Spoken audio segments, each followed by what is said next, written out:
Шинжлэх ухаан таны мэдхийн одон өндөр цугийн Аадар анир нэвтрүүлэг маань эхлэхэд бэлэн болж байна. За энэхүү нэвтрүүлгийг хөтлөгч Зандаа болон хөтлөгч Ганс өх миний би та бүхэндээ бэлтгэн өргөдөг. Өдрийн мэнд. За өдрийн таашаа. За өнөөдөр нэвтрүүлгийн маань таны аяллыг бид урлын үрээтэй A-Star Mongolia-гийн хамт олон замун Улаанбаатар төмөр зам хувь нийлүүлсэн нийгэмлэгийн төр зогс бүү яар нөлөөллийн аян ивент итгэж байна. За өнөөдрийн сэдв. За Францын сүүлчийн хатны талаар ярих. Мари Антуанеттиг. Хэрэв манайхан одоо нөгөө Занга ТV гэдэг те тэнд орох юм бол 10 дугаар яг энэ Францын хувьсгалын тухай доктор Төвшөнтлөг их гайхалтай ярьсан байгаа. Тэр дундаас ер нь дэлхийн нийтээр Мари Антуанеттиг те ялангуяа эр нөхрийг нь буюу эзэн хааныг их буруутгадаг. Мэдээж хэрэг маш олон буруу байгаа түүнд энэ Францын хувьсгал гарахад. Гэхдээ хэдүүлээ өнөөдөр жоохон өөр талаас нэрдэг. За тэгье те. Тэгээд тэр хувьсгал гарснараа дэлхий яаж байгаа вэ те бас л. Тий. Тэгэхээр 1789 оны энэ Францын хувьсгалтай нэр холбогдсон хүмүүс байгаа. Маш олон хүмүүс. Тэднээс магадгүй хамгийн алдартай нь энэ хувьсгалчдын гарт цаазлагдсан Мари Антуанетт гэдэг энэ хатан ба. Бүр зарим хүн бол зөвхөн энэ бүсгүйгээс болж Францад хувьсгалдэгдсэн гэж тууширдаг хүмүүс ч байдаг те. Гэхдээ яг түүний түүх тун Эдрэтийн яг ингэж хэдүүлээ түүний оронд байсан бол гэж төсөөлөхөр. Тэгэхээр энэ нөгөө орчин цагийн хэлээр бол хар PR түүнд нэлээд үйлчилсэн байж магадгүй тэр нийгэмд. Хар PR-ын түүхч байж магадгүй. Одоо бол бид хар PR-ыг мэднэ те. Зүгээр нэг алдааг 10 дахин үржүүлж 100 дахин үржүүлж илүү харлуулдаг. Эсвэл бүр хийгээгүй хэргийг хийсэн мэтэр харлуулдаг чинь одоо манай улс төр тэгэхээр нийтлэг шүү дээ. За тэгэхээр иймэрхүү зүйл болсон юм биш үү гэдэг ийм нэг гайхалтай нийтлэл байгаа. Манай лавглын юм бичсэн 10 цагийн мен дээр тэрийг та бүхэнд ярьж байгаа. За Францын энэ ирээдүйн хатан хаан буюу Францын ирээдүйн сүүлчийн хатан хаан 1755 онд төрж байгаа юм л да. Энэ Австрид тэргүүтээ 9 орны хатан хаан Хабсбургийнхний одоо түүхэнд цорын газ эмэгтэй удирдагч болох Мария Тереза гэдэг. Мөн түүний нөхөр Ариун Ромын эзэн хаан 1-р Францисын бүр 15 дахь хүүхэд тэр охин болж төрж байгаа байхгүй мэдлж байгаа. Тэгээ Австрийн гүнгийн их хатан гэдэг цол хэрэгэмтэй өсөж торинж байгаа юм тэгэхээр энэ 15 дахь нь Австрийн гүнгийн их хатан гэдэг. Тэгээ Мари Антуанеттийн жинхэнэ нэр нь бол яг герман дуудлагаараа Мари Антония гэж одоо тийм нэртэй юм байна. Тэгээд нэг Францаараа Антуанетт гэдэг юм байна л д. Яг Францаар яг юу гэдэг мэдэхгүй. Нэг гоё хэлдэг байлгүй. За хэрв тэр хэдэн жилийн өмнө юм уу эсвэл жоохон хойно мэдлсэн бол хатан хааны отгон охины хуваар зэрэг зэндаа нэлээд доогуур улс төрийн бүр ямар ч хэрэг мэдлгүй тэ нөгжүүх хэрэг мэдлэлтэй тийм ханилгийн нэг ханхүүтэй гэрлэж за энэ бол үнэхээр амар тайван аж төрөх учиртай байлаа л да энэ гүнж. Тэ нэг яг Дисней хүүхэлдэйн кинонд дэр гардаг шиг. Гэвч түүнийг яг өсвөр наснд хүрэх үед нь нөгөө 7 жилийн дай гэд босон. Тэр дайны дараах нөхцөл байдал хурцтаад Франц Австрийн харилцаа урд урдынхаас илүү муудаад байсан. Энэ одоо манайхаар бол одоо монголчууд өмнөд хөрштэй ч юм их дургу байдаг да. Тэ ялангуяа энэ чинь нэг 70-аад онд нэг бүгд нэг хайж явсан шүү дээ. Тэгэхэд чинь нөгөө үзэл сурталаараа бүр бид нар чинь хятадыг үзээд сэтгэлгээ бүр илүү хөлцөн. Яг тэрэн шиг Франц, Австри хоёр бие биендээ үнэхээр дургу болсон. Яг тэгэхэд Мари Антуанетт өсвөр наснд хүрээдсэн. Тэгэхээр нь яасан гэхээр хаан аав, хатан ээж нь энэ хоёр улсын энэ мухай харилцаа одоо хүүтрээд хад энийг нэг яаж зөөлөх үү гэж бодож шít. Тэгээд Францын эзэн хаан 15 дугаар Луйтай яриа хэлцээ хийсний дунд яасан гэхээр нөгөө охины чинь 13 настайд нь Францын угсаа залуучлагчтай сүү тавилчиж 16 дугаар Луйтай тий. 16 дугаар Луйтай гэсэн үг. Ирээдүйн хаантай. Урд нь бол яг нөгөө нэг юм хоёр орны харилцаа ингэхлээр манай хүннүү мөннүүгийн төгтөрс их гардаг шүү дээ тий. Хан улс гүнжээ өгөөд л ингээд харилцаагаа зөөлөх гэдэг хэлбэр. Яг тэрнтэй адилхан юм байна. Яг адилхан. Чингис хаан ч гэсэн маш олон одоо тий улс оронтой ингээд дипломат харилцаа яахын тулд охтуудаа гүнж болгож өгдөг. Энд чинь хаасаагүй л байдаг. Тэгэхээр энэ Франц Австри харилцааг тэгж одоо зөөлөх гэдэг шүү дээ. Тэгсэн Мари Антония ингээд 1770 оны 4-р сарын 19-нд буюу яг 14 настайдаа ирээдүйн 16 дугаар Луйтай гэрэлж 14 настай тий. Ингээд Мари Антуанетт гэдэг Франц нэртэй болсон ба. Харин хунтайч нөхөр нь ирээдүйн хаан болохоор дөнгөж 15 настай байсан. Тэгэхээр 14 15-тай хоёр хүүхэд улс орныхон төлөө тийм байна. Ер нь бол суусан бос таарч. Тийм байна. хайр сэтгэл энэ ямар ч хамаагүй байна шүү дээ баг. За Мари Антуанетыг Францд ирэх үед тэгэхээр Франц улс ямар байв? Улс орны нөхцөл байдал үнэхээр хүндрээд хэдэн 10 жилийн нөрөөцсөн. Энд чинь бөөн дайн Европ даяар боллоо шүү дээ. Залуу бэрийн нөхрийнх нь өвөө буюу 15 дугаар луй 5 настайгаас хойш хаан суусан ч гэсэн төр засах эрдэм ухаанд маруухан хувийн жаргалдаа их хөөсөн тэгээ эмс хүүхнүүдээр хөрөөлүүлсэн тийм нэг ухар мөчөд тийм нэг төрийн тэргүүн байсан байгаа байхгүй. Ухаан муутай. Харин үүнийг нь ашиглаж өөрсдөө нөгөө эрх мэдэл хөрөнгө мөнгө олж авах гэсэн тийм түшмэд бол мэдээж хаасаг байгаа шүү дээ. Нэг тэнэг хаантай огцсон тэнд ч нөгөө зол завшаан шүү дээ нэг тий олиггүй түшээдтэй. Тэгэхээр тэд нар яасан гэхээр өөрсдөө нөгөө зайшгүй хэрэгтэй байсан санхүү эдийн засгийн шинжилгээг хийлгүй нөгөө маш удсан гэсэн үг. Инхээр юу болдог гэхээр их оронд тэгш бус байдал газар авчиж. Тий. Одоо ер нь иймэрхүү түүх Монголтой их надад гоё нөгөө холбож ойлгуулах зүгээр санагдаад. Ямар нэгэн байдлаар нөгөөдөл чинь авилга хээл ахвалд идэгдээд нөгөөдг нь шийтгэхгүй. Тэгэл нөгөөдөл чинь идээд идэг, тэнд хүмүүс ядуураад идэг. Ингээд нэг газар тэнгэр шиг ялгаа улам ихсээл идэг те. Гэтэл одоо бид чинь нөгөө Скандинавын орнуудыг харахаар хамгийн баян, хамгийн ядуу хүн хоёрын оронд нэг ялгаа байхгүй. Тийм сайхан те. За ингээд нэмээд тариачдыг төрөөс бүр тэр үед огт дэмждэг байсан хөдөө аж ахуйн салбарын сөрүүлчих. Ингээ Франц орныг цагуурын өөрчлөлтөнд одоо тийм том мэдрэг болгож ирэхгүй. Нэг жоохон зуд болчвол тэгээ эсвэл жоохон гам болчиход тэгэл ер нь хөдөө аж ахуйд сүрнэ гэсэн үг. Яа тэгэл тэр хүмүүс бүгдээрээ орлогогүй идэх болно гэсэн үг тийм. Харин ард иргэдэн. Яаж яхад тэр үед нөгөө ургацын гарц улам л муудаад хүнсний үнд бүр тэнгэрт хадаад хүн амын огцон өсөлт. Тэгээд нөгөө татаас говчуурын нэмэгдэл язгуур сурагчдын хэмжээгүй эрх ям хид хідэн дайны өр төлбөргээд үүнтэй зэрэгцээд хувьсгалт тэмцэлт игдэхийн үнд сүрийг ингээд угаас тавиад өгч байгаа байхгүй. 300 гаруй жил гол дайснаа гэж үзэж ирсэн улс орноос нь буюу Франц улсын хувьд Австрид 300 гаруй жил дургу байгаа даа шүү дээ. Тэгтэл яг тэр улсаас нь шинэ хатан залсан явдал Францчуудын сэтгэлд мэдээж нийцэг болчих. Тэ. Ингээд эгэлж ирийн иргэд хэдийгээр залуу байхад нэг нас бага гоо зөвлөнтэй гэж сонжиж анхандаа их нөхөрсөг хүлээж авсан байгаа болно. Гэвч Мари Антуанет олонх Францчуудын хувьд нөгөө улс орных нь шившигтэйгээр ялагдсан явдлын сануулга болоод байгаа байхгүй. Эртний өшөө тайсных нь илж төлөөлөгч гэж үзэгдэдэг. Тэгэхээр чи хийгүү те. Тийм ээ. Нийт ирээд гэж хараад байгаа юм биш үү те. Одоо зүгээр хідүүл яг л төсөөлье. Яг ингээд за бүр муу ёрлж болохгүй мэнэ. Тэгвэл өөр усарч явчих. За тэгэхээр харин тийм наа царай хүнддэг гэсэн. Хятад Япон хоёр те. Япон ч Хятадыг бүр маш аимшигтай ингээд эзэлж ийлээ шүү дээ. Тэгсэн чи яг тухайн үед Хятад нэг хаан байсан гэж бодъё л да зүгээр. Тэгсэн чинь шинэ хатнаа Япон гүнж авчвал яах вэ? Ард түмэн бол үзэхгүй шүү дээ. Тэгээд тэр ард түмний сэтгэл тогтцсон байгаа тэр хард толб тийм ч амар арилдахгүй. Тэр дайнд нь ээж аав нь эмээ өвөө ч үргэлддэг юм уу те гэр бүлдний юм тохиолдсон болоод бүгдээр ийм хард толбтой байж хат нь тэр улсаас нь одоо хатан залчих нь шүү дээ. Яаж чад энэ чинь 300 жилийн турш яг гол дайснаа гэж үзчихсэн улсаас нь тий. Гэтэл уулын цаанаа болохоор эзэн хаад нэг дипломат арга аваад нь шүү дээ. Ингээд нөгөө худ ураг босноор харилцаагаа авч үлдээ гэд. Гэтэл эн чинь нөгөө Чингисийн үеийн хүннүг үеийн тэр үе биш юм ба шүү дээ. Гэгэрлийн үед өнгөж эхэлж байгаа юм чинь. Яаж яхад нэгтэй та нар хоорондоо нэг худ ураг босноор бидний өст тайлхдахгүй бидний амьдрал дээшлэхгүй гэж боддог болцсон үе байхгүй. Тийм байх чинь арай өөр тий. За ингээд улс орны байдал улам дордох тоолонд олон нийт гадны гүнжийг л буруутгадаг тийм үзэгдэл гараад. Мари Антуанетыг Австри өлөгчин гадны туршуул гэх мэтэр ингээд дайрч тавьшилж. Хожимо эдийн засгийн хямралд эн чин түүнийг мэдээж буруутгаад Мадам Дефикит яаж уншдаг юм бол Дефикит буюу хатагтай алдагдал гэж нэр өгч. Гэтэл залуу хатныг санхүүгийн хямрал нөгөө даймжрах үед орд өргөөндөө химнэлт хийж байсныг хинч энийг ойшоодгүй. Ер нь мэдээчгүй. Яасан гэхээр Мари Антуанет энэ нөгөө эрд гарснаас хойш олон жил үр хөвгөд төрүүлээгүйг Францчууд ямар нэг ёс бус аз сэтгэрийн зүйл гэж өөртөө бодсон ба. Бас мухар сүсгтэй.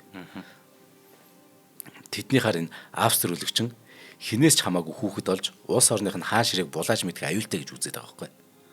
Нөгөө 16 дугаар Луи чинь одоо Мари Антуанетыг жирэмсэн болохгүй бол яах юм бэ? Энэ ч өөр хаан цэцэглэлт чинь бас аюул учирч байгаа байхгүй. Угсаа заламжлах байхгүй. Энэ мэд хандлагын өдгөө түүхчд гадныхныг одоо түүхчд болохоор гадныхныг үзээ ядах үзэл эмэгтэй хүнийг дорд үзэх үзлийн илрэл байсан гэж үздэг. Одоо л тэгэд тайлбарлаж байгаа шүү дээ. Одоо л ойлгох гол шүү дээ. За ингээд 1774 онд 15 дугаар Луи хаан цэцэг өвчнөр таалт өгсөд хааны ач хүү буюу Мари Антуанетийн нөхөр 16 дугаар Луи ингээд хаан ширийн залгамжилжээ. Залуу хаан болохоор 19 настай. Мари Антуанет дөнгөж 18 настай. Улс орны нөгөө санхүүгийн нөхцөл байдал хүнд байсан учраас титэм залах ёслолыг урдынхаас явуулна илүү хэмнэлттэй ээж шинхэн хааныг ганцаарнгийн титэмсэн байна. Урд өмнө ч бол зөв нүсрэн болж штэ. Тэгэхээр нөгөө хатан хаан эднэр чинь одоо хатан эднэр бол бүгдээр бас титэмлэн штэ. Тэгсэн чинь нөгөө хааны ганцаарнгийн титэмсэн чинь Мари Антуанет хараахан угсаа заламжлагч нөгөө төрүүлээгүй байсантайс холбоотой.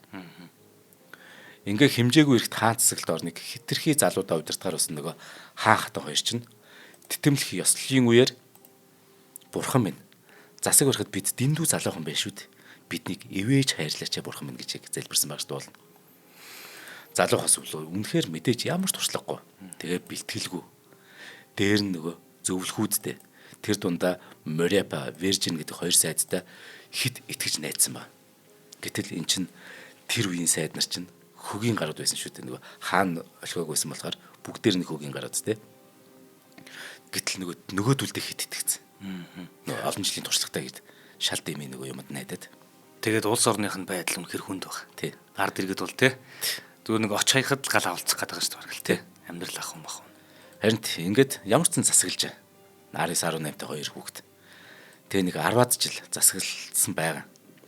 Тэгээ эхний 10 жилд үнэхээр учраа олоог. Ард түмнээсээ хитрхи хол хөндөө явцсан.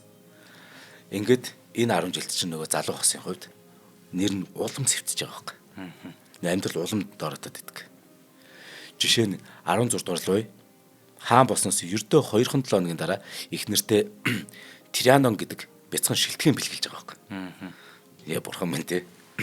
Энд чинь уур хөрмөр байхгүй. Тэр үеийн амьдрал ямар байлаа. Гэтэ бэлгэлдэг л байсан л байх л та тий. Тий. Гэхдээ гол нь тэр шилтгэн бэлгэлсэн яасан гэхээр өмнөх хааны нууц амраг Помпадур ахайтан зориулсан барьсан өргөө байсан байхгүй. Ингээ энийг нь ард хүн бас мэдээд байдаг. Тэгээд Мари Антуанет тэр өргөөндөө ингээд бусдаас тусгаарлагдсан. Баян тансаг аж төрдөг. Хатаан бос ихний хэдэн жилийн төр засгийн ажилд огт оролцолгүй нариг цэнг өнгөрсөн ба. Жоо хүүхэд. Яг л мэдгүй юм л да. 10 өөрөө угаасаа гүнж. Тэ? Угаасаа гүнж. Мэдээ ороход гүнж байсан. Тэгэл өсвөр насндаа ингээд те дөнгөж ингээд нэг том болохыг хүсдэг те ингээд том октод ч хөвгүүд ч яг тэгт нь нэг гадны нэг бас те хунтааштай гэрлүүлчихдэг. Уул ингээд бодохоор нэг сайхан ер нь ингэдэг л гэж боддог. Гэтэл ингээд нүдэн дээр ингээд хаан болцдог. Өөрөө хатан болцдог. Тэгээ нэг ингээд юу нэг гоё том бүр шилтгэнтэй болцдог. Юу хөх юм мэддэг. Нөгөө зөвлөхүүд нь ингээд гоё ингээд нэг гоё ганган сайхан амьтд л байгаа шүү дээ. Гоё хоол гэж өгөөл. Эсвэл айгүй бол төрийн хэлбэр оролцоод хэрэггүй те. Ингээл байж игээд бас тэгсэн байж болно шүү дээ те. Төрийн хэрэг оролцоно гэж яадаг мэдэхгүй шүү Тий. дээ. Тий. Энд чинь бүхэл бүтэн хэдэн 10 сая хүнтэй улс орныг удирж ийн гэж мэдэхгүй байх шүү дээ. Хэцүү байхгүй. Тэгээ нөгөө төвшөнд нь ингээд нөгөө шадар сайдууд нь бүгд ингээд ажлыг хийгээд байдаг. Өөр болохоор энэ тэдний дипломат нэг гадны дипломатик ч юм ингээд хүү амтны ягаал дээдс ингээд нэг гоё зугаа цэнгэл байдаг ч юм уу те. Тэрийг л амьдрал гэж бодож байгаа шүү дээ. Тэ. Жохон л та. Энэ мэд үйлдэл нь ихэс дээдсийн гэр бүлийг хит үрлгэн ард иргэдээ бүр огт боддгоо. Тэгэд харгас хэрцгий болгон харагдуулах нь тодорхой байхгүй. Тэгэл та нэг PR нэм явцсан байж магадгүй гэдэг чинь бас давхар тий. Харагдуулаад байсан байж ч болох нь шүү дээ тий. Мэдээж энэ дээр чинь нэгэнт нөгөө хаан цэцэглийг одоо хоёулаа хувьсгал хийх гэж хүн гэж бодъё л да. Хоёулаа философч гэж бодъё бүр. Хоёулаа сая францууд дагдаг. Тэгэх юм бол хоёулаа нэг хар юм хэрэгтэй шүү дээ. Тэгэхэд эн чинь нүдэн дээр хар нь хар. Гэтэ хоёулаа энийг илүү харл болгож PR хийчихгүй. Тэ монголчууд нийтээр адуугаа нэг хайрладаг байхад нь те адууг амьд хэлэр гаргаж болохгүй гिचингууд бүгдэнд нь таалагдсан шүү дээ. Яг үнэхээр. За ингээд Мари Антуанетыг хаан нөхөртөө хит нөлөөтэй байна гэж үзэж засаг төрийн аль болж бүтэхгүй бодлоход түүнийг буруутгах нь цаг явагдсан нэмэгдэжээ. Гэвч төрийн өдөр тутмын ажил хэрэгт хатан ам бүр ямар ч оролцоог байсан ойлгомжтой. Тэгээд тухайн цагийн энгийн иргэдийн бодож төсөөлж байсан шиг албан ёсоорч тийм эрх мэдэлтэйч байгаагүй яг үндэ. Францчууд хизээнсээ нэг эмэгтэй хүнийг төрийн толгойд ойртуулдаг байсан. Англи эднэрч бол аль хэдийн хатан амтай болсон тий. Орос ууч гэсэн. Гэтэл Франц бол тийм байхгүй шүү дээ. Тэгэл ерөөсөө нэг энэ Австраас нэг мөө өлөгчөн ирээд яг эднэрх нь өөрөх нь хэлээр ярьж шуушлаа хүүхд тусгаас чивэл өөртөө нь хэлээр хэлж байгаа байхгүй. Австрийн нэг өлөгчөн ирээд бүгдийг сүрүүлээ гэсэн тэр өгүүлэмж хүн бүрийн хардлагатай яв цав нийцээд байгаа байхгүй. Гэтэл Мари Антуанет өмнөх хааны үеийн гадаад хэргийн сайд Иглионы гүн болон сангийн хоёр сайдыг албан тушаалсанд буулгахад уул нь гар бие оролцсон мөн хувьсгалын өмнөх юу гэдэг төрийн ассамблей болон хаан нөхрийнхөө хооронд зуршлагч үүрэг гүйцэтгэх гэж хичээсэн. За ингэж болоо. Яг төрд нэг тэ нэг оролцсон нэг хоёрхан тохиолдолны өөрөөр ямар ч хизээч юу ч оролцоогүй байхгүй. Уул нь бүр улс төрт хошуу дүрээг байгаа. Гэвч тэ одоо Томас Жефферсон гэдэг Америкийн нэгдсэн улсын ерөнхийлөгч юм тийм үү? Тэр хүртэл ингэсэн байгаа шүү дээ. Мари Антуанет байгааг бол Францад хувьсгал дэгдэхгүй байх байсан гэдэг байна. Тэр чи их ухаантай байгаа шүү дээ. Гэтэ Мари Антуанет буруу болохоор Францад хувьсгал дэгдсэн гэж хэлээгүй. Тэр хувьсгалыг хэрвээ бид нар одоогийн харж байгаагаар тий сайн зүйлээ гэд харчих юм бол бас нэг юм хөшүүрэг нь байх гэдэг шүү дээ. Тий. Харин тий. Тэгэхээр энэ Томас Жефферсон хэлсэн үний Мари Антуанет байгааг бол Францад хувьсгал дэгдэхгүй байсан. Гэлээгээд Мари Антуанет нь адгийн новш биш. Тэрийг бол ингээ ойлгоод байна тий бид нар. Бодит байдал дээр Мари Антуанет Версалийн баян чинэлэг орчинд дасан зогтсон болохоос биш түүнийг бий болгоогүй. Тэ энэ тансаг байдлыг бий болгоогүй. Түүний хатан болох үед Францын төрийн сан хөмрөг аль хэдийн хоосорсон байсан. Үүнд нь олон шалтгаан байна. Нэгдүгээрт Америкийн тусгаар тогтнолын төлөөх тайныг Францууд санхүүжүүлж. Ингээд өөрсдөө сан хөмрөг хоосорж. Олон удаагийн тэр нөгөө дайн самууны зардал нь их хэмжээний өр төлбөр үүсгэсэн. Ганц хааны гэр бүл гэлтгүй суралцт язгууртнуудын тэр зардал нь их хэмжээний бас өр төлбөр үүсгэсэн те. Нөгөө язгууртнуудын тэр зардал чирэгдэл бүр хэрэгсэгдэрсэн. Тэгээ нөгөө сүм хийдийнхэн мөн хит үрлэгэн загнасан гэдэг. Ингээд энэ бүгд чинь тэр нөгөө сан хөмрөх хоосрох эхлэл одоо те шалтгаан шүү дээ. Тэгээд 16 дугаар Луигийн төрсөн дүү гэхэд л жилд 365 шинэ гутал хийлэгддэг байсан ба. Өдөр бүр шинэ гутал өмсдөг. Гэтэл энэ нөгөө 365 шинэ гутал өмсөх ёстой л гэж нөгөөдөг чинь боддог байгаа шүү дээ. Тий. Яг бол 16 дугаар Луигийн дүүн хэр чинь бас нэг залуухан л амтан байгаа шүү дээ хөөрхий. Угаасаа анханасаа л энэ байсан шүү дээ. Тий. Хэдэн 100 жилээр л энэ хаансагт байгаа зүйл байхгүй. Гэтэл нөгөө турж өгөх гээд байгаа одоо мен мэд чинь тэр чинь муухай харагдаж шүү дээ. Тий. Нөгөөдөл нь ойлгохгүй байгаа. Одоо нөгөө манай нэг томхон сайд гэж байгаа гэж бодъё л да Монголын. Одоо чи нэг хүүн гэж бодъё л да. Ингээд мэдээ ороход л нэг аав нь баян. Тэгэл би өөрөө өс томрол. Тэгэл нэг найз зөвхөн толцсон. Миний дансанд угаасаа маш их мөнгө өөжлөд найз зөвхөндөө би дэлхийн хамгийн гоё цүнхийг авч өгч болж штэ. Би мэдэхгүй байхгүй энэ. Гэтэл арт түмэн энийг уурлна гэдэг ойлгохгүй байхгүй. Тэ. Тэгэхээр цаг хугацаа бүгд л нэг адилхан байдаг. Харин тийм ингээ ярихлаар ингээ бүх юм ингээд орооцолтой таарад байдаг юм байна тий. Давтарлаад байгаа юм шиг. Нэг дор эргээд байгаа юм шиг тий. Харин хуучин гутлаа хаяхгүй байхыг зарснартаа даалгаж эрд гаралгүй хүүхэд төрүүлсэн залуу эрдэнэс зориулан Версаль дотор сувлил нээсэн ба. Одоо зүгээр Мари Антуанет яг энэ үед юу хийж ирснийг хэлж байгаа шүү. Хуучин гутал. Энд чинь өдөр болгон шинэ гутал өмсөж штэ. Хуучин гутлыг бити хай. Тэ? Энэ чинь хүн амтнд бас өгье. Эрд гараагүй мөртлөө хөөрхий хүүхэд төрүүлсэн залуу эрдэнэс зориулаад энэ Версаль дотор энэ ордон дотроо сувлил нээе. Тэгээд бүр өнчүү хүүхэд өргөж авъя л тэгээд 3 хүүхэд өргөж авсан гэх мэтэр сайн үлийг дуугуухан хийжсэн ба Мари Антуанет. Гэхдээ энийг нь болохоор манид мэдэхгүй болохоор харпиар гэхэд тэ сайхан хийн штэ. Эсвэл нэг үйлдэлээ далдлах чинь гэж тайлбарлаж байна штэ бас тэ. За тэгж яагаад нэг одоо яг нэг зүйлтний хэрэг гарч ирнэ.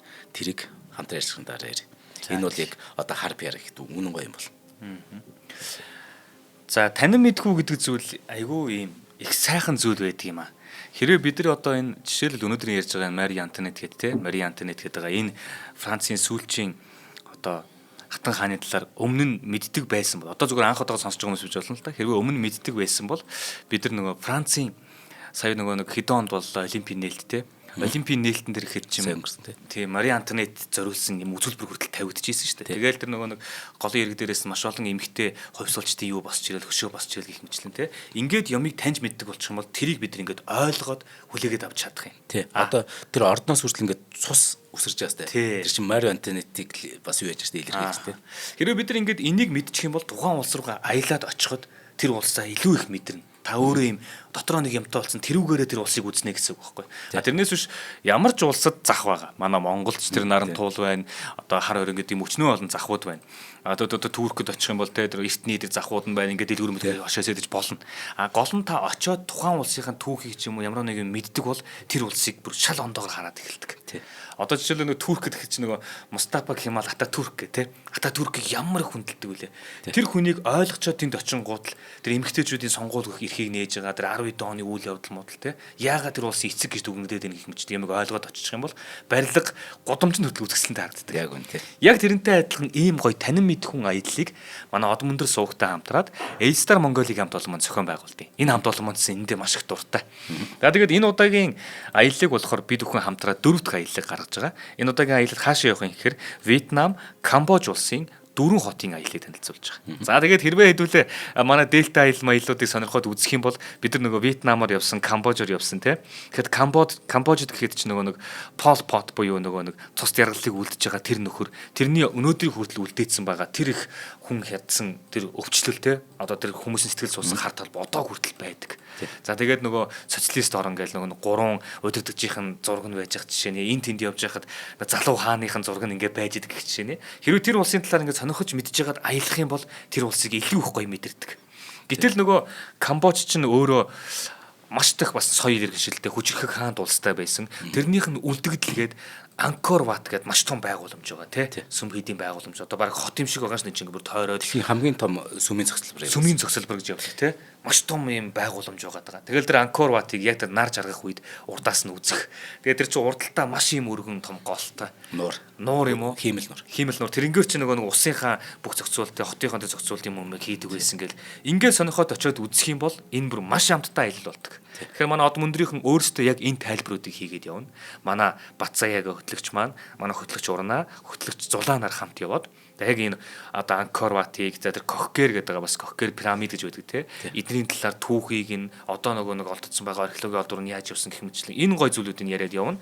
Мөн дээрэс нь Вьетнамын энэ Халон Бэй гэдэг нөгөө нэг Халон болон гэдэг шүү дээ те. Маш гоё аялал жуулчлалын бүс байгаа. ЮНЕСКОгийн дэлхийн өвд бүтээгдсэн газар гэж байгаа. Энэ газар очих нь байна. За тэгээ Вьетнамын Нинбин гэдэг байгаа бас энэ зохицолбор газар очих. Ийм 4 гоё газараар орох аяллыг манай A-Star Mongolia болон Од Мөндрийн хамт олон маань хамтран зохион байгуулж байгаа. За 4 дахь аялал маань гэж гаргах чинь. Тий, хамгийн гоё нэмэ.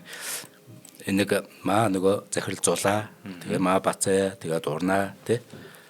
Тэгээ маа Гомбо. Маахас ингээд 4 хүн явна штэ. Тэгээд та нар төсөөлд ингээд Зулаа одоо заяаг ингээд тайлбараар хөтчөөр ингээд тий тайлбарлуулна гэдэг. Ийм мэдлэгтэй хүмүүсээр. Тэгээд үнэхээр гоё. Энд үнэхээр эдгээр амьдралдаа бүр заавал үзэх ёстой гайхамшигтын нэг Анкор Ват. Тэгээд хэдэн төгрөгөөр явах вөхөр та ердөө сая төгрөл өгч. За. Сая төгрөл өгч. Үлдсэнийг та зүгээр нөгөө сар болгон зүгээр зээл болгоод гаргаж байгаа. Сая төгрөгөөр явах боломжтой. Тий. Тэгэхгүй бол одоо ч нэг одоо хүн ч 5 6 сая 4 сая төгрөг гаргаж хэцүү шүү дээ. Ядч л гэр бүлээрээ ч юм уу найз төр явчихмаар шүү дээ. Тэгэхээр гурлаа явлаа гэж бод. Тэгвэл 3 сая төгрөг явах уу. Үлдсэн тэр гоё дурсамжийн дараа угаасаа та сар болгон тэр нөгөө юугаа үлддэг зээлээ тэгэл жил 2 жил төлж болно шүү дээ. Тэгэхээр утас нь хэд вэ гэхээр 7200, 9200, 7200, 9200. Энэ яараараа 10 хоногийн дараа баг явах юм шүү. Зөв нэмэд нэг зүйл хэлэхэд одоо хүртэл бидний үзсэн байгаа гоё зүйлс зөндөө байна л да тий. Гэхдээ тэр дундаас Анкор Ват гэдэг бол бүр хамгийн гайхалтай. Үзэсгэлэнтэй шүү. Уул нэг өдөр үзсэн тий. Тэгэд хэдүүлээ бүр яхиж үзээ маргааш нахиж очиж байсан тий. Ач нэвтрүүлгээ хийж авсан шүү тий. За A-Star Mongolia хамт олондоо баярлалаа. За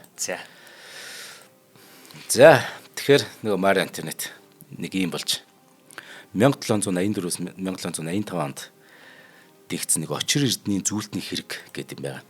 Яасан гэхээр өмнөх хаан байгаа штэ. Тэр өмнөх хааны нууц амрагтаа зориулын илгэсэн дээд зэргийн тансаг хийцэн тийм үнэт зүйлтэй байгаа байхгүй.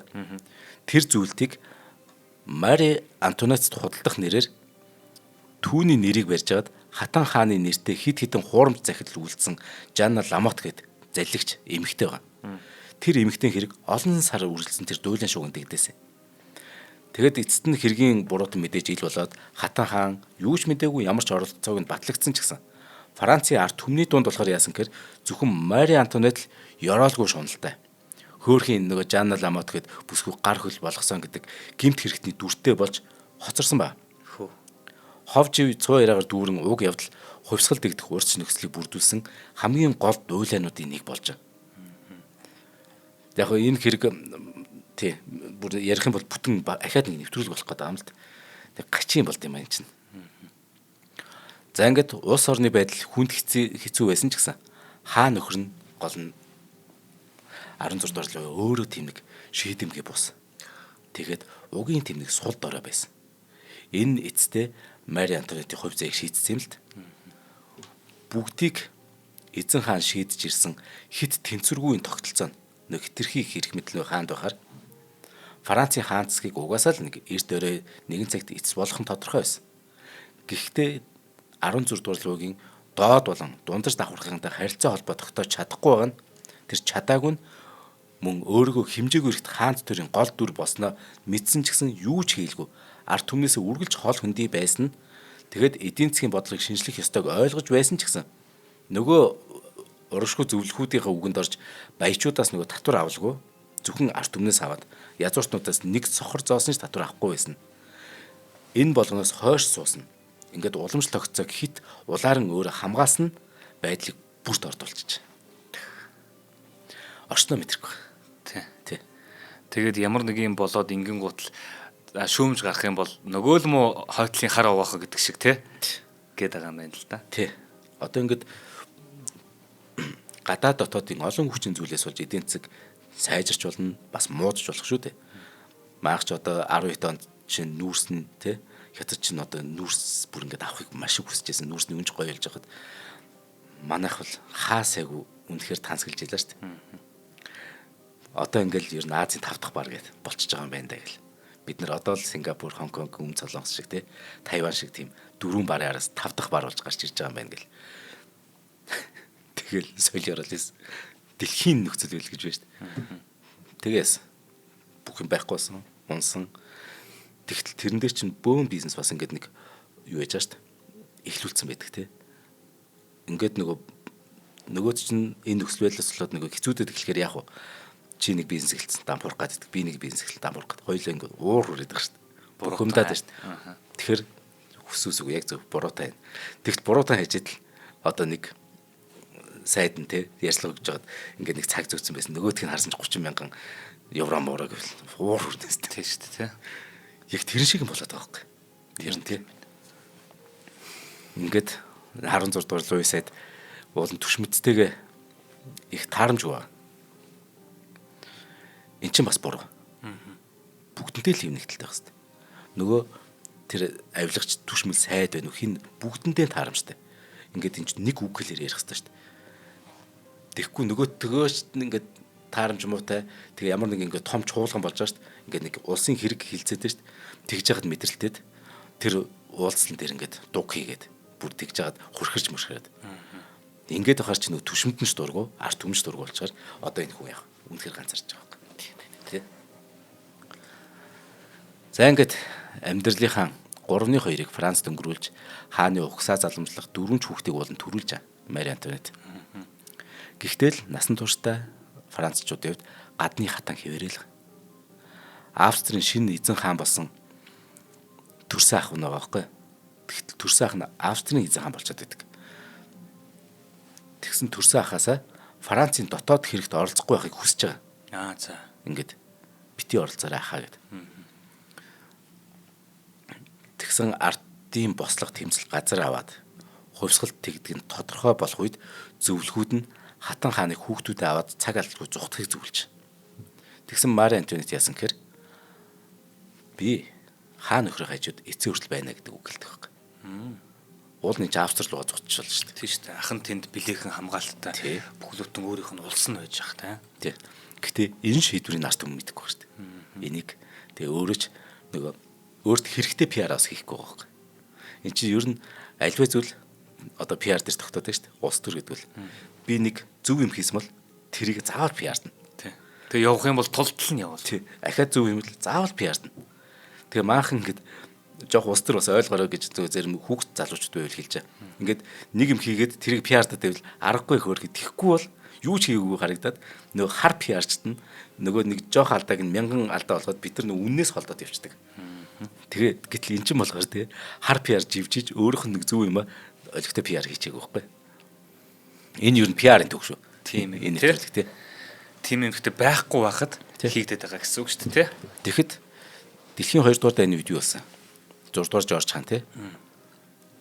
Ер нь англичууд ч бас ер нь энэ хаан цэцэг хэрэгтэй юм уу гэдэг бас бодолтой л байсан шүү дээ. Тэгэхэд одоо энэ манай талигач 2 дугаар Элизабет хатан хааны ээж нь тий. Тэр Букингемийн ордонд бөмбөгдүүлчихэд хахад эднэрийг нүүгэж чэхэд ингэж байгаа шүү дээ. Тэ? Октоодын ингээд өөр газар авчиж гисэн байхгүй.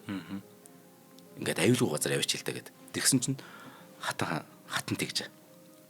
Миний огт надгүй өөр хаашаач явахгүй. Би нөхрөөсөө өөр тэ нөхөртөө байнга зүгэн нөхөр маань арт түмтэйгээ хамт байна. Бид нэр Букингемийн орноос хайчихж өгд. Энэ үгээ нөхөр маань тий эх орноо орхихгүй гэдэг ч үлээ тэ тэгдэг шүү дээ. Букингемийн орноо орхихгүй. Букингемийн орноо арт түмнээ орхихгүй. Энэ үг чинь өөрөө PR хийхэд маш тохиромжтой байгаад PR хийж байгаа шүү дээ. Тэгээ яасан британчууд чинь тэ улам ингээд зориг ороод тэгээд дайн тусахад аль хэдийн тэ хааны гэр бүл чинь өстө тэнгэр тулсан сайхан нэр хүндтэй байлаа шүү дээ. Тий. Ер нь гэхдээ одоо хүртэл тэгж хааны гэр бүлийн нэр хүндтэй авч явж байгаа гэсэн үг шүү дээ тий. Тэр гаргаж байгаа шийдвэрүүд нь тэр хэлж байгаа үгнүүд нь маш мундаг байгаа дээ. Тэгэхээр Мари Антуанет энэ PR хийгээг байхгүй. Тийм ээ. Хийгээг. Ер нь тийм PR гэдэг ойлгож нөгөөдөл нь л ойлгоод тааш харлуулаад. Тийм ээ. Гэтэл босгочд Версаль руу дайрснаас 2 жилийн дараа буюу 1791 оны 6 дугаар сард харин гэр бүлээрээ зүхтахыг оролцсон бүтлгүүтэд хувьсгалтын гарт баригдчихжээ. Одоо л нэгэнт одоо л яг бид нар те зүхтсан дээр юм байна гэд. Тэгээ зүхтсан ба тааж баригдчихжээ. Тэр үед чинь тэр хувьсгал бол аимшиг юм болж байгаа шүү дээ те. Тэгтэл баригдчихаар чинь одоо л юу вэ? Урд нь зүхтах боломж байхад зүхтаагүй нь энэ нөгөө босгочдод одоо л хамаагүй. Одоо л харин зүхтаж яхад нь барьсан юм чинь энэ бол урагч. Тийм ээ те. Ингээд түүнийг урагч болох бүрэн дүрэн баталж байгаа гэсэн үг л дээ. Ингээд дараа жил нь буюу 1792 оны 9 дугаар сард хаан цэцгийг албан ёсоор халахад энэ нөө зүхтаж байсан гол түлхэгц болчихжээ. Тэгээ энэ онд анх дугаар холбоотны хүчний дайн гихч нэг тийм юм дэгдээд шинэхэн байгуулагдсан Францын анх дугаар бүгд найрамд тус их хэмжээний хохирол амсгаж гисэн.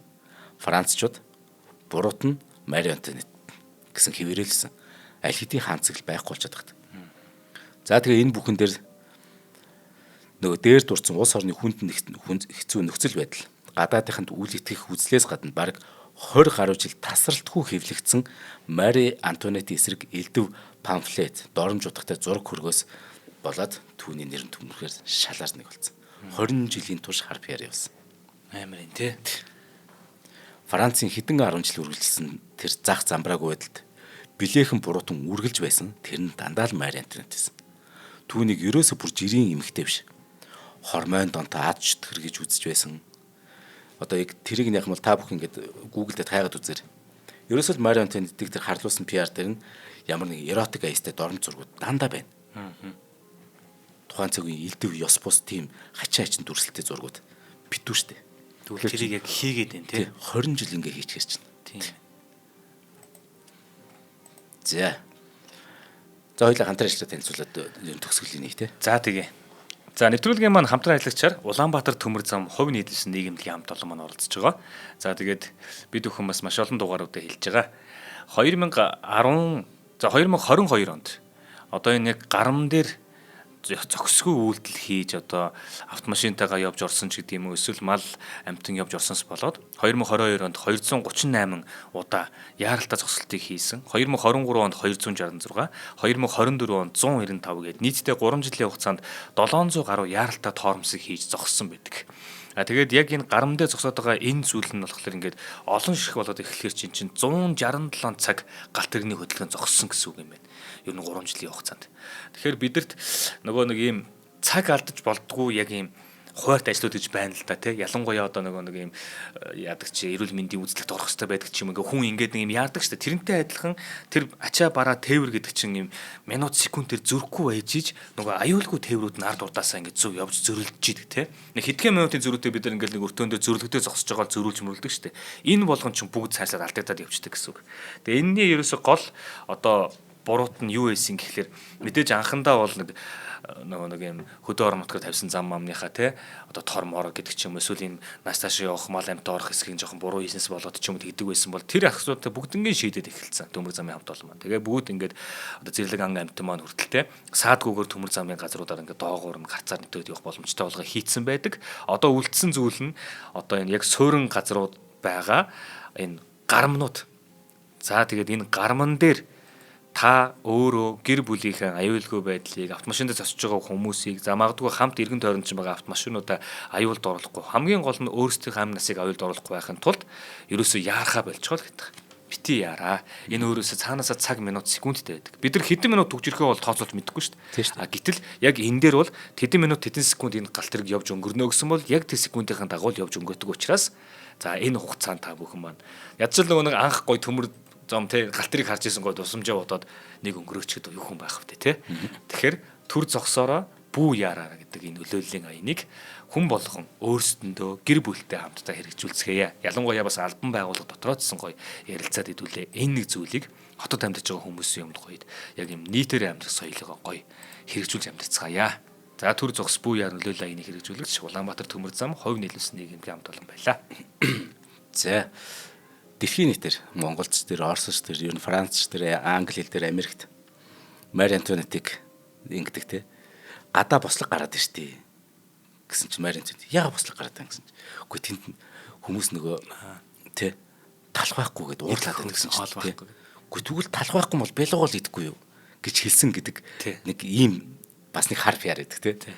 Яг сүүлд нь одоо ингээд сонсглохлоор те бүр амьдралаас тасарсан юм байж тээ гэ баг ингээд буруутгах маягийн харах гад идэх ч гэсэн те бас зүгээр ингээд бодоод үзэх юм бол угаасаа л талах байхгүй бол өөрөө бэлүү идэл байсан л юм байна л да те одоо нөгөө нэг хаан хатан юм учраас те тэгээ гүнж байсан учраас тийм тэр нэг ихтэй яг юм бэлууга идэг гэдэг энэ алдарт үг Францаар болохоор ингээд нэг яг би умарч чадахгүй л ингээд байд юм. Бирошио гэж одоо хэлдэм юу гэдэг мэдгүй.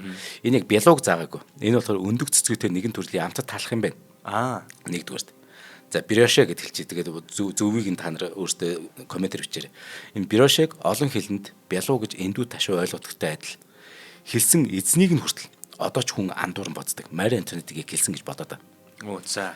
Мари Антуанеттиг байж болох бүх хэлбэрээр харлуулах гэсэн энэ хувьсгал дэгдснээс бүтэн 100 жилийн дараа зэ. Хувьсгалаас бүр 100 жилийн дараа энэ үгийг түүний амнаас унсан болгож дэлгэрүүлсэн байна. Тэгвэл бүр 1800-аар тэгэхээр оны зөвсгөл рүү хэлсэн гэсэн үг тийм. Мари Антуанеттиг ер нь энэ харлуулах ажил түүнийг нас барснаас хойш ч гэсэн хэдэн 10 жил явсан. Одоо чинь богд гингэнийг нас барчаад байхад л бид нар те нэг скватер хорлож алсан гэдгийг одоо би чинь те 90 он гарч ижил тэгээгүй юм байна гэдэг ойлгож байна. Тэгээд ондог дулам хатны чинь бас те эд мөнгөний шуналтай гэх мэтлээ ингээд ойлгуулад кино минон дэр хүртэл маш олон харуулдаг шүү дээ те. Иймэрхүү маягаар ингээ өнгөрсөн хонжсондоо давхар юмуд яваад л исэн гэсэн үг юм байна те. Тэгэхээр ингэсэн ба. Тариачид зүсэмж талахгүй байна гэсэн үгийн хариуд тэгвэл бирошио идэхгүй юу гэж нэгэн гүнж ууралсан үний юм байна. Гэтэ энэ яг ууралсан үнэн гэхээс илүү энэ нэг зохиол дээр тэгж гард юм байна. Зохиол дээр. Тэр зохиолыг хэн бичсэн гэхээр Жан-Жак Руссо бичсэн. Руссо ч өөрөө угаасаа хувьсгалч тий одоо нэг философч шүү дээ. Өөрөө намжлал гэдэг намтарчилсан зохиолынхоо 6 дугаар дэвтэр дээр 1765 онд бичсэн байгаа энэ тухай. Тэр нь 1782 онд хэвлэгдсэн байна. Тэгэхээр Руссо мөнөх гүнжиг хэн байсныг огт хэлээгүй. Энэ зүгээр зохиол байхгүй юу? Ер нь зохиол. Тийм юм байна. Энэ үгийг өөрөө ч зохиосон байх магадaltaй Руссо. Харин энэ үгийг ямар ч байсан Руссо бичиж суухад Мари Антуанетт Францад хөл тавиагүй 9 настай охин байсан. Тийм байна хараа. Тэгвэл Руссогийн хувьд ингээд зохиолоор ард түмэн тэр зохиолын бүтэн автсан. Тэр дундаа нэг муу дүрч гэдэг юм уу эсвэл тэ үзэн ядуулах дүрч гэдэг юм уу зохиолууд нь бүр ард түмэнд нь суудсан. Тий зүгээр жишээ өгч болж штэ энэ зүгээр. Тэрийг давхар ингээд ашигласан ч юм уу тий баг. Урсоо л мундаг философч. Энэ бол гэгэрлийн эрнийг авчирсан хамгийн том мундаг хүн тий. Гэтэ эн чинь болохоор Урсоо ийм өөрөх нь үгийг ингэж хар пиард ашиглана гэж бодоагүй л байхгүй. Тийм ээ тий. Тий. Тэр нь Урсоо муу хүн биш. Марантин сайн хүн гэдэг байгаа юм биш. Тийм ээ тий. Тий. Гэтэл энэ үгийг бид нар тий Марантин тэгэхээр талах олдохгүй юм тэд нар бялуул эднээс гэж дандаа л өөрсдөө хошигдсон шүү дээ. Харин тийм ээ. Тий. Тэгэхээр талахгүй бол бялуул идэхгүй гэдэг энэ үгийг сүр дүүлэнтэй цаалуулсан Францын хатан хааны аманд анх наасан хүнийг нь сэтгүүлч Жан Батист Альфонс Кар гэж түүхчд үздэг юм байна. Энэ бол бүр хожоо. Бид нар нөгөө нэг яга хаяада нэг юм яриа явж идэг штэ. Вангагийн цөгнөл гэдэг. Тэгээд яг итгэцсэн байдаг тэрэндээ. Тэг та яаж мэдчихэж байгаа юм гэхээр Facebook дээр байсан гэдэг. Тэг Facebook дээр байсан тэгээд бичсэн байсан юм гэсэн чинь ингээ Вангагийн зургт хажууд нь хэлсэн үг нь байсан гэдэг. Тэнд нь итгэцсэн. Харин нэг иймэрхүү зүйлтэй адилхан юм Ванга л та. Хэрэг байсан пи лав ингэж хэлэв гэдэг. Тэгээд тэрийг монголоор бичээд Монголын Facebook дээр тавиад тэрийг нь хүмүүс шеэрлэнгууд үнэн гэд итгэцсэн байдаг ч юм уу. Тий. Бриош гэж хэлдэг гинэ манай алтан гишүүн хишиг эрдэнэ гончиг тэгж байна. За ингээд Мари Антуанетыг зохион байгуулалтаар тэр харлуулах улс үндэсний тэргүүн зэргийн дайсан болох энэ хамгийн аимшигт явуулга мэдээж хэрэг түүнийг шүүн таслах хурлаар явагдсан ба. Хаан нөхрийг нь 1793 оны 1-р сарын 21-нд цаацалж. Ингээд цаацсны дараа хувьсгалжд хуучин хатан хаанаа хүүхдүүдийнх нь хамт хориод. Нэгэн цагт балчир хүн хаан ширээ булаах вэ гэхдээ хан хүүг хоол ундгүй байлган зодж занжиж. Гэтэ эхээс нь өөр газар хорин штэ. Түүгээрч үл барам энэ 8 настай хүүгээр нь төрсөн их нь өөрийг нь хүчирхийлсэн. Бүр 8 настай хүүг одоо хүчирхийлсэн. Гэтэ бэлгийн шүү. Бэлгийн дарамт үзүүлсэн. Хаан эцгийнх нь эмгтэй дүүгийнх нь хамт хүчсэнсэн гэдэг ийм санаанд багтамгүй мэдүүлэг хүчээр өгүүлж ээжэр нь. Одоо наа чин бүр нөгөө солиор хүн ёсны хэцүү зүйл бол ярьж тийм их хүүхдийг те эн чинь хүүхдтэй эмгтэй хүн биш бас л. Үгүй бодолтой та нар те ялангуяа бүсгүүчүүд маань өөрсдөө ингэ төсөөлөд үстэй 8 настай хүүгээ ээж нь хүчирхийлсэн. Тэнгүүтээ хинтээ хамт гэхээр нөхрийнхөө дүү эмгтэйтэй хоёулаа нийлж хүчирхийлсэн. Ийм юу солиор л вэ те. Дээрх аимшигт гүтгэлгийн дараа за бүр та нар хэрэгсэрчлээ те. Юу яриад байгаа юм бэ? Би өчнөө гүтгэлгээ чинь би те ингээ зөвшөөрч болно. Хүүхдүүдийн амийг би гойж болно. Би ихтэй хүүхдүүдийг хүчнэсэн эмэгтэй болж хувирч гэнэ үгээд. Тэгээ зүгээр чив чимээг дуу болчтой. Ингээд 93 оны 10 дугаар сарын 16-ны өглөө хувьсгалчдын шүүх. Улсын сан хөмрөг хоолсон хэрэгээр мөн гадаадын болон дотоодын хүчнийхэнтэй хувилдаж эх орноос урсан хэрэгээр дайсны тагнуулын албанд хүчин зүтгэсэн гэдэг энэ 3 зүйл ангаар гимбуртаа тооцоо цаазараа авчижээ. Ялыг яг энэ өдрөө шууд маш хурцтай гүйцэтгэж. Ингээд хар дайшинц өмсөх гэхэд нь зориуд бэлэвсэрлийн цагаан дайшинц өмсгöd задгаа модон тэргэн дээр суулгажаад цаазын тавчинд авчиж. Харин хаан цэцэг нуран унааг бол 17 дугаар Луи нэрээр хаан болох байсан нөгөө хүү Луи Шарл 10 настайдаа 1795 оны 95-нд Гянданд амьсгалуураач. Ингээд ээжээсээ тэр чинь жоох 8 настай хөвгчтэй. Тэгээд дээрэс нь энэ Францын хүүхэд юу л мэдээ ээж те. Гэхдээ ингээд 2 жил Гянданд байсараад 10 настайдаа амьсгалуураач байгаа байхгүй. Тэр Францын тэгэхээр хааны удам тасарч байгаа гэсэн үг үст те. Тий. Гэхдээ яг удам тийм тасрахгүйгээр ч явчих болно л доо эднэр ихтэй. 37 наснда цаазлагдсан Мари Антуанетийн дөрөв хүүхдээс нөгөө амьдулсан хүн байд. Ганц ууган охин Мари Терез нь хувьсгалын ард гарч чаддээ. Тэгээ эн чинь бүр хөөрхөө 72 наслсан байт. Тий. Гэхдээ насан туршдаа тэмдэг сэтгэлийн айдас тэгэд нөгөө шаналтай амьдэрсэн энэ Мари Терез хэдий нөгөө үеэлтэйг гэрэлсэн ч гэсэн үр хүүхэд төрүүлэхгүй байжгаад Чех, Британаар дөрвж явсаар хагаад хөөрхийгээ насыг барьдаг байхгүй. За нэг юм гачин түүх байна да. Тэгээд нэг хувьсгал хийгээд тэр чинь ингээл араас нь одоо нөгөө буруутнуудыг хайгаад хідэн зуугаар нь цаазаар авчих шүү дээ. Maaхан тэр яг зангаа дээр тэр Франц хувьсгалыг үзээрэй те. Маа төвшин тулга доктор л үнэн гоё ярьдаг. Эхлээд их омгшмор те ингээд бүх юм гоё зөв нөгөө энэ Руссо гээл мундаг философч гарч ирэл ингэж жаад хувьсгал нь өөрөө сүулдэ хийрхэл болоод яаж солиорч байгаа тухай гарна. Тий. Тэгээ хоорондоо нэгнийгээ алаад аргашаа зөндөө юм болно энэ. Тий. За ингээд нэвтрүүлгийн маань энэ удаагийн дугаар өндөрлөж байна. Өнөөдөр бид бүхэн хамтдаа Францын сүүлчийн одоо хатан гэгддэг Мари Антонетийн тухай түүхийг хамтдаа сонслоо. Энэхүү нэвтрүүлгийн маань та бүхэнд хүрэхэд дэмжиж ажилласан байгууллага маань таны аяллыг бид урлая. A-Star Mongolia хамт олон маань. За мөн төр зогс бүү яар нөлөөллийн аяныг хэрэгжүүлж байгаа Улаанбаатар төмөр зам хувь нийлүүлсэн нийгэргийн хамт олон манаас бид бүхний дэмжиж ажиллалаа. За ингээд дараагийн дугаараар уулзъя. Баярлалаа. За баярлалаа анаш. За. Нэвтрүүлгийг хүлээн авсан Нарны аймгийн монголчуудаа баярлалаа. Одмондөр сувг нь энэ мэтчлэн таны мэдхүйн мянган нэвтрүүлгийг 2026 оны 7 сарын 1 хүртэл та бүхэндээ хүргэх юм. Их хэлээрээ шинжлэх ухаан танин мэдхүйг түгээхийн үлсэд нэгтгэх хүсвэл та бидэнд хандив өгөх боломжтой. Та нэг нэвтрүүлгийг 100 төгрөгөөр буюу 1000 нэвтрүүлгийг 100 мянган төгрөгөөр үнэлээд биднийг дэмжээрэй. Жилдээ ганцхан удаа 100 мянган төгрөгөөр биднийг дэмжснээр шинжлэх ухаан танин мэдхүйг түгээх энэ үйл хэрэг амжилттай үргэлжлэх юм. Одмондөр нэр дээрх Худалдаа агшлын банкны данс байгаа 4191 Тэг 4 518. Та 100 мянган төгрөгөөр шилжүүлэхдээ гүйцэтгэхний утга дээр нь өөрийн нэр болон утасны дугаараа заавал бичээрэй.